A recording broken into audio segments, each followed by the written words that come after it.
Tired of dropping your phone or struggling to prop it up? Meet the PopSockets phone grip with expanding kickstand in black, your new must-have accessory. Don't miss out. Grab yours today. Click the link in the video description to shop now on Amazon. In India, where once democracy reigned, a new form of authoritarianism has taken hold under Prime Minister Narendra Modi's rule. Behind this rise in radicalism and Islamophobia lies a dangerous game of politics that threatens not only the country's minorities, but also regional peace. The situation is dire when we look at the latest terrorist attack on April 22, 2025, in Pahalgam. A devastating event with 26 lives lost. India has used this tragedy to justify its retaliatory actions against Pakistan, including suspending the Indus Water Treaty signed in 1960.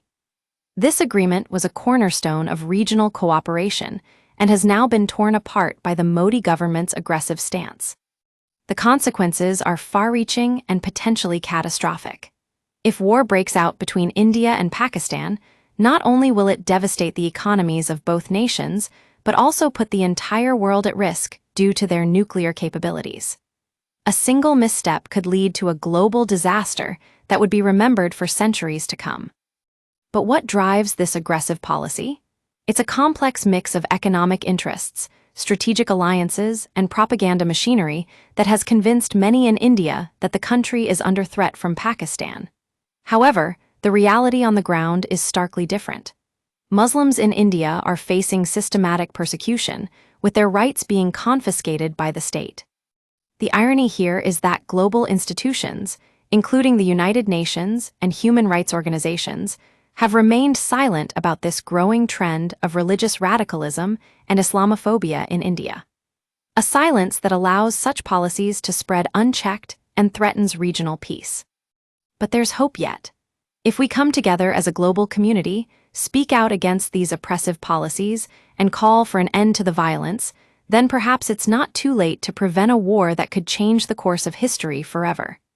The future is in our hands, and only we can decide whether to stand by in silence or rise up against injustice.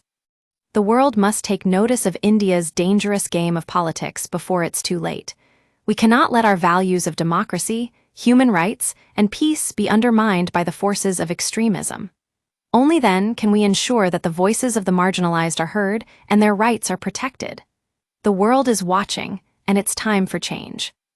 The question remains, what will Modi gain if he continues down this path? Will he be able to convince himself and others that his policies are justified? Or will the weight of history and the conscience of humanity eventually force him to rethink his approach? For now, the world can only wait with bated breath as tensions escalate in South Asia. But one thing is certain.